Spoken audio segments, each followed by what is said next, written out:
बहुत बार ये वाला टॉपिक पढ़ा है, फिर भी कंफ्यूजन रहती है कि बलवंत राय मेहता कमेटी, अशोक मेहता कमेटी, ये पीके थुंगन कमेटी, इनकी स्थापना तो याद कर लेता हूँ या कर लेती हूँ, ईयर भी याद हो जाता है, फिर भी कंफ्यूजन रहता है और यहाँ से क्वेश्चंस बनते ही बनते हैं, मैं कहाँ क्या पढ़ूँ क्या नहीं पढ़ूँ। तो नमस्कार हमारे कार्य भारत के देशवासियों, मैं हूं आपका शुभचिंतक सुमित तिवारी। इजी परीक्षा चैनल पर आप सभी का बहुत बहुत स्वागत है। आज का एक इंपॉर्टेंट टॉपिक है, यहाँ से क्वेश्चंस आपके चाहे आपके कितने भी शिफ्ट में एग्जाम हो जाए, और हम तैयारी कर रहे हैं मध्य प्रदेश पटवारी भर्ती 2022 के लिए। बहुत पहले से तैयारी कर रहे हैं ताकि हमारी एक सीट सुनिश्चित हो सके और हम 85 से 90 नंबर आसानी से ला सकें। और यहाँ से आपको क्वेश्चन डेफिनेटली देखने मिलेगा। इस स्टेप से आपने नहीं पढ़ा होगा, पढ़ा होगा, लेकिन इस स्टेप से पढ़ेंगे डेफिनेटली हमारा कुछ भी गलत नहीं होगा, कोई कंफ्यूजन क्रिएट नहीं होगी। बस बहुत छोटा सा वीडियो है ये, बहुत कम समय में ज्यादा कंटेंट देने का हमेशा प्रयास रहता है। फैक्चुअल टैग में पढ़ेंगे, एमसीक्यू फॉर्म में पढ़ेंगे और पूरा सिलेबस कवर करेंगे, कुछ भी नहीं छोड़ने वाले, फ्री ऑफ कॉस्ट रहने वाला है। बस यार आप लोग चैनल को सपोर्ट एंड सब्सक्राइब कर दिया कीजिएगा, आपके लिए मेहनत की जाती है तो इसको शेयर कर देना जिससे और लोगों की मदद हो सके, वीडियो घर घर तक पहुंच सके। और जो पैसे खर्च नहीं कर सकते घर बैठे तैयारी करें, इस मोबाइल का सही उपयोग करें, यही हमारा उद्देश्य है। चलिए देखते हैं। आपने देखा होगा पंचायती राज से संबंधित प्रमुख समितियां, बार बार आप लोगों ने पढ़ा होगा। कंफ्यूजन तो क्रिएट हो ही जाती है कि यार ये वाला ईयर है या फिर इसने क्या उद्देश्य दिया था या इसने क्या उद्देश्य दिया था। जल्दी से यही रिवीजन करेंगे, यही याद हो जाएगा, रट्टा नहीं मारना है। आपको देखना है, बोलना है, लिखना है और सुनना है। छोटे छोटे पिन नोट बनाते चलना। रेगुलर क्लास आपको मिल रही है, डेली क्लासेस रहेंगी, ठीक है। कोई पैसा भी नहीं खर्च करना है, फ्री ऑफ कॉस्ट है, बिंदास पढ़ना है। बस अपने को आपको ईमानदारी पूर्वक पढ़ना है, खुद पे भरोसा रखना है, हम पे भरोसा रखना है। चलिए, और पेशेंस से पढ़ते रहना है। अगर पूछा जाए कि बताइए भैया बलवंत राय समिति, हमेशा याद रखना एनर्जी लगाओ, एनर्जी के साथ पढ़ाई करना है, इंटरेस्ट होना चाहिए और एंजॉय करना चाहिए, तब मजा आता है पढ़ने में। ऐसे बोरिंग टाइप थोड़ा पढ़ना चाहिए कि घंटों की क्लास ले रहे हैं, कुछ पल्ले पढ़ा नहीं, पढ़ लिए फिर छूट गया, फिर वीडियो देखना पड़ रहा है, कोई मतलब नहीं। एक बार देखो, एक बार लिखो, बिंदास रहो और एंजॉय करो स्टडी को, ठीक है। अगर पूछा जाए कि भैया बताओ बलवंत राय मेहता समिति की स्थापना कब हुई थी, ये तो सबको पता है, ठीक है, फिर भी मैं इसको स्टार्टिंग यहीं से करूंगा, ठीक है। तो बलवंत राय मेहता समिति, ध्यान से देखना, अच्छा वीडियो, मजा आने वाला है, ठीक है। बलवंत राय मेहता समिति की स्थापना अगर पूछा जाए तो बताएंगे 1957 में, ठीक है। किस लिए इस समिति की स्थापना की गई थी अगर आप बताएं तो इनकी सिफारिश अलग होती है और इन्होंने काम क्या किया था, सामुदायिक विकास नाम का जो कार्यक्रम था, ठीक है, सामुदायिक विकास कार्यक्रम, ठीक है, शॉर्ट में लिखूंगा, इसकी समीक्षा करी थी इन्होंने, ठीक है। याद रहेगा क्या? तो बलवंत राय मेहता समिति ने क्या किया था, सामुदायिक विकास कार्यक्रम की समीक्षा करी थी, जो आया था 2 अक्टूबर 1952 को। इसको और एक और आई थी यहाँ पास, राष्ट्रीय विस्तार सेवा। तो राष्ट्रीय विस्तार सेवा, इन दोनों की इन्होंने क्या किया, समीक्षा करी। और ये कब बना था राष्ट्रीय विस्तार सेवा? 1953। आप लोग बस सुनते चलना, देखते चलना, ठीक है, नोट करते चलना। तो बलवंत राय मेहता समिति ने इसकी क्या कर दी भैया, समीक्षा कर दी और 1957 में ये कमेटी बैठ गई, ओके। फिर इन्होंने क्या बोला, इसके बाद इन्होंने सिफारिश करी कि भैया त्रिस्तरीय क्या होना चाहिए, त्रिस्तरीय पंचायती राज होना चाहिए भारत में, त्रिस्तरीय पंचायती राज की इन्होंने सिफारिश कर दी। अभी त्रिस्तरीय में क्या इन्होंने देखा, अब यहाँ भी एक कंफ्यूजन होती है, आप लोग कंफ्यूज रहते हैं। देखिए यहाँ पास हो गया ग्राम पंचायत, ये शॉर्ट में, ये हो गया ब्लॉक, याद रखिएगा ब्लॉक, क्या बोलते हैं इसको, ब्लॉक पंचायत, ओके। आप तो डिस्टर्ब नहीं रहेंगे, यहाँ पास लोग डिस्टर्ब करते हैं, इसको बोलते हैं जिला परिषद, क्या बोलेंगे, जिला परिषद। तो ये वाला शब्द याद रखिएगा आप लोग। तो ये हो गया भैया आपकी बलवंत राय मेहता कमेटी का। मेन आपके क्वेश्चंस यही बनते हैं, ठीक है, आप लोग याद रखिएगा। फिर आते हैं अशोक मेहता कमेटी। तो अशोक मेहता कमेटी की स्थापना कब हुई, 1977। कब हुआ, 1977 में हो गए। इन्होंने रिपोर्ट कब सौंपी, यहीं पास नोट करिए, इन्होंने रिपोर्ट दी 1978 में। इन्होंने अपनी रिपोर्ट में क्या बोला, नहीं यार भैया हमें ना त्रिस्तरीय नहीं चाहिए। इन्होंने क्या बोल दिया कि हमें त्रिस्तरीय से कोई मतलब नहीं है, हम तो भैया द्विस्तरीय की बात करते हैं। इन्होंने बोला कि हमें तो 2 स्तर चाहिए। अब 2 स्तर में इन्होंने क्या बोला, एक बार और यहाँ पर झमेला होगा, तो एक लिख लीजिए मंडल पंचायत, एक को बोला गया मंडल पंचायत और एक को बोला कि ये जिला परिषद, ठीक है, ये ठीक है, इसमें कोई दिक्कत नहीं है। तो ये वाला पॉइंट समझ में आया क्या? तो इन्होंने ये बोल दिया, लेकिन इन्होंने फिर से पेंच फंसा दिया। इन्होंने बोला कि पंचायतों का जो कार्यकाल है ना, जो पंचायतों का जो कार्यकाल है ये 4 वर्ष होना चाहिए। कितना होना चाहिए, 4 वर्ष होना चाहिए, ओनली 4 इयर्स, ठीक है। इन्होंने बोला, अशोक मेहता कमेटी ने 1977 में ये कमेटी बैठी, इन्होंने बोला कि हमें त्रिस्तरीय नहीं चाहिए, हमें 2 स्तरीय चाहिए, 2 स्तरीय तो चाहिए। फिर इन्होंने एक और झमेला फंसा दिया, इन्होंने बोला कि भैया 2 स्तरीय में एक मंडल पंचायत होना चाहिए और एक जिला परिषद होना चाहिए, ठीक है, मान लेते हैं। फिर उन्होंने बोला कि पंचायतों का कार्यकाल भी 4 वर्ष कर दो, तो पंचायतों का कार्यकाल भी इन्होंने 4 वर्ष कर दिया। 1978 में इन्होंने ये वाली रिपोर्ट दे दी, ठीक है। अब इन्होंने एक और कहानी फंसाई, इन्होंने बोला कि एक वित्त निगम की स्थापना होना चाहिए। क्या होना चाहिए, एक वित्त निगम की स्थापना होना चाहिए भैया, वित्त निगम की स्थापना। वित्त निगम की स्थापना की बात कर दी। अभी बात यही नहीं खत्म होती, अशोक मेहता जी ने इतना सारा लेके आए थे, इतनी सारी डिमांड रख दी इसमें। अब इन्होंने क्या बोला कि पंचायतों के जो चुनाव है ना, जो पंचायतों के चुनाव है ना, वो दलीय आधार पर होना चाहिए। पंचायतों के चुनाव इन्होंने बोला कि दलीय आधार पर होना चाहिए। कैसे होना चाहिए?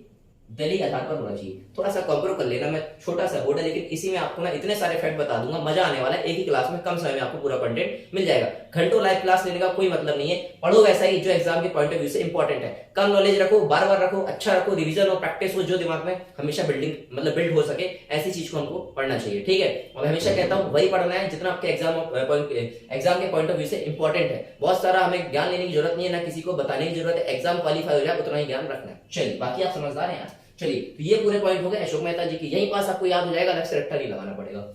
जीवीके राव भैया, उसके बाद क्या हुआ कि एक जीवीके राव आ गए। जीवीके राव ने क्या बोला 1985 में, इन्होंने बोला 1985 में ये पहुंच गए। ठीक है, तो 1985 में ये बोले भैया यार हमें 3 स्त्री भी नहीं चाहिए, 2 स्त्री भी नहीं चाहिए। ये महाशय कहते हैं हमें 4 स्त्री चाहिए। कितना होना चाहिए? 4 स्त्री कमेटी की इन्होंने बात कर दी। ठीक है, 4 स्त्री कमेटी बोल दी। अब यहाँ पास एक अच्छी चीज बताऊं आपको, अब ऑप्शन में आप लोगों से एक क्वेश्चन पूछा जाता है कि ऐसी कौन सी कमेटी है जिसका उपनाम कार्ड समिति है। क्या है? जिसका उपनाम कार्ड समिति है। तो आप लोग बोलेंगे कार्ड समिति के नाम से जाने जाने वाली समिति को बोलते हैं जीवीके राव समिति। ये भी पूछ सकता है कि बताइए कार्ड समिति की स्थापना कब हुई? 1985 में हुई। ठीक है, पॉइंट क्लियर है कि नहीं है? ऐसे ही क्वेश्चन पूछेगा और हम लोग वहां कंफ्यूज हो जाते हैं। थोड़ा सा नॉलेज को प्रॉपर रखेंगे ना तो डेफिनेटली हमारे एग्जाम क्रैक होने वाले हैं। 85 नहीं, आप 90 नंबर मार के आएंगे। चिंता नहीं करना, भरोसा रखना है, ईमानदारी पूर्वक पढ़ाई करना है, पेशेंस रखना है, सब कुछ मिलेगा, फ्री ऑफ कॉस्ट मिलेगा। टेलीग्राम की लिंक मैं डिस्क्रिप्शन में दूंगा। धीरे धीरे पूरे नोट्स भी मेरे क्लियर हो चुके हैं, मैं धीरे धीरे आपको एक एक पेज प्रोवाइड कराता चलूंगा। क्लास मिलती रहेगी, बढ़िया तरीके से तैयारी करने वाले हैं, समंजस तरीके से हम और आप मिलकर बढ़िया एग्जाम क्रैक करेंगे। ठीक है, चलिए, तो यहां से हमने देखा कार्ड समिति भी आ गई, ये भी क्लियर हो गया। चलो, बहुत बढ़िया बात है भैया। तो अब जीवीके राव जी ने बोला कि ये 4 स्त्री होना चाहिए और कार्ड समिति हमारी समिति का नाम हो गया। 1985 में कमेटी आपको देखने को मिल गई। लेकिन इन्होंने क्या बोला, इनकी अगर सिफारिश की बात करें तो एक सिफारिश ये हो गई, इन्होंने बोला कि ग्रामीण का विकास भी होना चाहिए। ये एक इनकी अच्छी खबर थी। ठीक है, ग्रामीण विकास, ठीक है, और गरीबी निवारण कार्यक्रम भी होना चाहिए, इन्होंने ये भी बोल दिया। तो ये पॉइंट भी आपका क्लियर हो गया। ठीक है, अब आगे पहुंचते हैं LM Singhvi committee. LM Singhvi एक साल बाद ये भी आ गए 1986 में। एलएम सिंघवी कमेटी क्या बोलते हैं? ठीक है, अब मैं इसको थोड़ा सा यहाँ पास लूंगा, आप थोड़ा यहाँ पास नोट डाउन करना। ओके, चलिए, एलएम सिंघवी कमेटी आ गए भैया, 1986 में आ गए। इन्होंने क्या बोला कि जो पंचायती राज है उसको संवैधानिक आधार की इन्होंने बात करी। क्या बोला इन्होंने? संवैधानिक आधार प्रदान किया जाए। तो इन्होंने सबसे इंपॉर्टेंट क्या बोला कि पंचायती राज के लिए इन्होंने संवैधानिकता की बात कर दी, संवैधानिक होना चाहिए पंचायती राज को। तो ये किसने बात करी थी? एलएम सिंघवी कमेटी ने बोल दी। ठीक है, ये वाला पॉइंट क्लियर हुआ कि नहीं होगा? अच्छा, यहां पास बात खत्म नहीं होती, इन्होंने एक अच्छी खबर लेके आई कि भैया न्याय पंचायत होना चाहिए। ग्रामों में क्या होना चाहिए? न्याय पंचायतों का गठन होना चाहिए। न्याय पंचायतों का गठन होना चाहिए। अभी मैं आपको बताऊंगा क्वेश्चन कैसे कैसे बनेंगे, सारा चीज आप सुनना, बस ध्यान से थोड़ा थोड़ा नोट बनाते चलना, सब कुछ क्लियर हो जाएगा। इसके बाद भी कोई डाउट रहे तो कमेंट सेक्शन में आप पूछिएगा, अपने सुझाव राय जरूर छोड़िएगा, मैं लगभग रिप्लाई करने का पूरा प्रयास करता हूँ। ठीक है, तो एलएम सिंघवी कमेटी बोली 1986 में हम पहुंच जाते हैं, कोई बात नहीं। इन्होंने बोला कि पंचायती राजों को संवैधानिक दर्जा दिया जाना चाहिए, अच्छी बात है भैया। फिर इन्होंने बोला कि ग्राम जो पंचायत है, जो ग्राम है उसमें एक न्याय पंचायत होना चाहिए। क्या होना चाहिए? ग्रामों में न्याय पंचायत होना चाहिए। ये भी एक अच्छी इन्होंने मतलब सिफारिश कर दी। ओके, फिर इन्होंने बोला, यहाँ पास नोट डाउन करेंगे आप लोग, ये इसको मैं थोड़ा सा मिटाऊंगा। इसको बोला इन्होंने कि पंचायती राज अधिकरण भी लेके आ गए इन्होंने। क्या बोला इन्होंने? अधिकरण की स्थापना की बात कर दी। ठीक है, तो अधिकरण की स्थापना की इन्होंने बात रख ली। ओके, फिर इन्होंने बोला कि पंचायतों का जो चुनाव है वो दलीय आधार पर नहीं होना चाहिए। देखो, अशोक मेहता कमेटी ने क्या बोला? दलीय आधार पर चुनाव होना चाहिए। इन्होंने बोला कि दलीय आधार पर चुनाव नहीं होना चाहिए, पंचायतों के जो चुनाव है दलीय आधार पर नहीं होना चाहिए। तो ये मैं आप लिखने की जगह तो है नहीं, लेकिन फिर भी प्रयास करता हूँ, यहाँ लिखता हूँ दलीय। तो दलीय आधार पर चुनाव नहीं होना चाहिए। ठीक है, ये वाला पॉइंट भी क्लियर हो गया। अब ये हो गए एलएम सिंघवी भैया। अब आते हैं नेक्स्ट हमारे पीके थुंगन जी। तो पीके थुंगन आ जाते हैं 1988, जस्ट 2 साल बाद। तो पीके थुंगन का पहुंच गया भैया 1988 में आ जाते हैं, अच्छी बात है। अब ये कहते हैं कि जो पहला मतलब हर राज्य में, प्रत्येक राज्य में एक ये है क्या होना चाहिए। देखो, अब यहाँ पास देखने वाली बात है, अशोक मेहता कमेटी ने बोला था वित्त निगम की बात कर दी, इन्होंने बोला कि एक वित्त आयोग होना चाहिए। क्या होना चाहिए? वित्त आयोग होना चाहिए। तो पीके थुंगन कमेटी ने बोला कि एक वित्त आयोग होना चाहिए। क्या होना चाहिए? वित्त आयोग होना चाहिए हर राज्य में, यानी कि प्रत्येक राज्य में क्या होना चाहिए, वित्त आयोग होना चाहिए। ये वाला पॉइंट क्लियर है क्या? तो पीके थुंगन कमेटी की इंपॉर्टेंट जो सिफारिश नजर आती है कि हर राज्य में आपकी क्या होना चाहिए, पीके थुंगन ने बोला कि हर राज्य में एक वित्त आयोग होना चाहिए, 1988 में इन्होंने बोल दिया। ठीक है, फिर इन्होंने बोला कि भैया एक समन्वय समिति होना चाहिए। ठीक है, एक नियोजन एवं समन्वय कमेटी होना चाहिए। इन्होंने ये भी बोला कि एक नियोजन, और कहाँ लिख दूं मैं, कहाँ लिख दूं, कहाँ आप समझ पाएंगे, ये पीके थुंगन को मैंने ऐसे एरो लेके आए और यहाँ पास लिखा। तो इन्होंने बोला कि नियोजन और समन्वय कमेटी होना चाहिए, समन्वय कमेटी होना चाहिए। ये भी पीके थुंगन जी ने बोल दिया। क्या बोल दिया इन्होंने? पीके थुंगन जी ने बोला। ओके, अब यहाँ पास पॉइंट आपके पूरे क्लियर हो चुके हैं। ये वाले क्लियर है, जल्दी से फटाक से 2 मिनट के अंदर रिवीजन करेंगे, ध्यान से देखना। थोड़ा सा यही हो गया है, लेकिन आपको ओवरऑल पूरा स्ट्रक्चर समझ में आ गया होगा जो मैंने फ्लो चार्ट के माध्यम से बताने का प्रयास किया। चलिए देखते हैं। तो अगर पूछा जाए कि बलवंत राय मेहता समिति, ठीक है, किसकी समीक्षा करी इन्होंने, ये पूछा जाए तो बता देना सामुदायिक विकास कार्यक्रम राष्ट्रीय विस्तार सेवा की। सामुदायिक विकास कार्यक्रम कब आया? 2 अक्टूबर 1952 में आया। और अगर ये पूछा जाए कि राष्ट्रीय विस्तार सेवा कार्यक्रम कब आया, राष्ट्रीय विस्तार सेवा कार्यक्रम कब आया, तो बता देंगे आप लोग 1953 में आया। ओके, अगर यहाँ से बलवंत राय मेहता समिति की स्थापना कब हुई, तो 1957 में हो गई थी। इन्होंने सिफारिश क्या करी, त्रिस्तरीय पंचायती राज की बात करी, जिसमें ग्राम पंचायत का उल्लेख, ब्लॉक पंचायत का उल्लेख और जिला परिषद की बात कर दी। बहुत अच्छी बात है। नेक्स्ट इन्होंने लेके आ गए अशोक मेहता कमेटी। इन्होंने बोला भैया हम 1977 में आ जाते हैं, 1978 में अपनी रिपोर्ट सौंप देंगे। और इन्होंने बोला हम त्रिस्तरीय नहीं, हम 2 स्तरीय की बात करेंगे। तो 2 स्तरीय में क्या बोला इन्होंने, एक मंडल पंचायत और एक जिला परिषद की बात कर दी। ओके, क्या बात करी, एक जिला परिषद की बात कर ली। ये वाला पॉइंट भी क्लियर हो गया। लेकिन अशोक मेहता जी ने बहुत सारी रिपोर्टें लेके आए। इन्होंने बोला पंचायतों के चुनाव कैसे होना चाहिए, दलीय आधार पर होना चाहिए। तो इन्होंने बोला कि पंचायतों के चुनाव जो है वो दलीय आधार पर भी होना चाहिए, ये भी इन्होंने बोला। फिर उन्होंने बोला कि पंचायतों का कार्यकाल भैया 4 वर्ष का होना चाहिए, पंचायतों का कार्यकाल भी 4 वर्ष का होना चाहिए, ये भी इन्होंने बोला। फिर उन्होंने बोला कि भैया एक ना वित्त निगम की स्थापना की जाना चाहिए, पंचायतों में वित्त निगम की स्थापना होना चाहिए, वित्त निगम का एक गठन होना चाहिए। ये वाला पॉइंट भी क्लियर हो गया।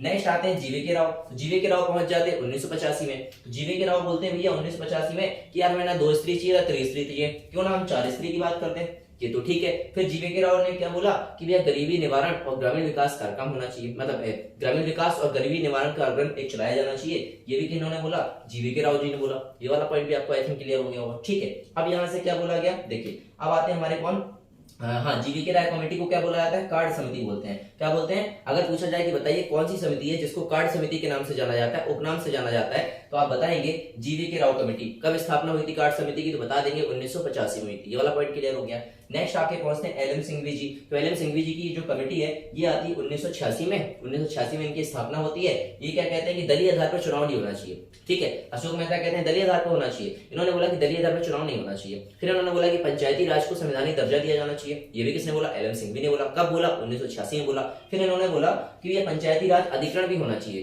पंचायती राज अधिकरण भी होना चाहिए। अच्छी बात है। अब इन्होंने क्या बोल दिया, ये वाला पॉइंट आपको क्लियर हुआ क्या, पंचायती राज अधिकरण वाला भी हो गया, संवैधानिक भी हो गया, दलीय आधार वाला भी मैंने आपको क्लियर कर दिया। ठीक है, ये वाला पॉइंट। फिर उन्होंने बोला कि न्याय पंचायत होना चाहिए, मतलब ग्रामों में क्या है कि जो गांव है वहां पास एक न्याय पंचायतों का गठन किया जाना चाहिए। ये भी किसने बोल दिया, ये भी बोल दिया आपका एलएम सिंघवी जी ने। ओके, अच्छी बात है। लास्ट हमारे आते हैं पीके थुंगन जी। तो पीके थुंगन कब आते हैं, 1988 में आते हैं। तो पीके थुंगन क्या बोल देते हैं कि भैया आप लोग ना वित्त आयोग बनाइए, हर राज्य में एक वित्त आयोग होना चाहिए। ये किसने बोला, पीके थुंगन जी ने बोला। फिर इन्होंने बोला कि भैया एक इन्होंने क्या बोला था कि एक नियोजन और समन्वय समिति होना चाहिए, नियोजन और समन्वय समिति होना चाहिए। ये भी किसने बोला, ये भी आपके पीके थुंगन जी ने बोला। यही आपका ओवरऑल जो है पूरा कमेटी से रिलेटेड जो क्वेश्चन बन सकते थे, जो फैक्ट बन सकते थे, जहां से एमसीक्यू बनते हैं, यही है। इतना आप कर लेंगे ना, इसके अलावा कुछ पूछा जाए तो बस थोड़ा सा माइंड लगाना है। और माइंड लगाने का मतलब ये होता है कि एलिमिनेशन मेथड सीखना है। अगर एलिमिनेशन मेथड आपने सीख ली तो आपको अलग से रट्टा नहीं मारना है। आपको क्वेश्चन नहीं भी बन रहा होगा तो भी आपका आंसर सही हो जाएगा। उम्मीद करता हूं आपको ये सारा कुछ समझ में आया होगा। अच्छा लगा हो यार, एक थम्स अप, एक लाइक कर देना। आप लोगों के लिए मेहनत की जाती है। और जो चैनल पर नए आते हैं तो प्लीज आप सपोर्ट और प्यार अपना करके सब्सक्राइब जरूर कर दीजिएगा। मिलते हैं नेक्स्ट वीडियो के साथ, तो शेयर कर देना जिससे और लोगों की हेल्प हो सके। और डेली क्लास मिलेगी, ऐसे एंजॉय एनर्जी के साथ, इंटरेस्ट के साथ पूरा पढ़ने वाले हैं, बिल्कुल मजा आएगा। जय हिंद, जय भारत, जय जवान, जय किसान। टेक केयर, मिलते हैं नेक्स्ट वीडियो के साथ। और डिस्क्रिप्शन में मैंने टेलीग्राम का लिंक दिया, उसको भी आप लोग फॉलो कर सकते हैं। मिलते हैं अगले वीडियो में।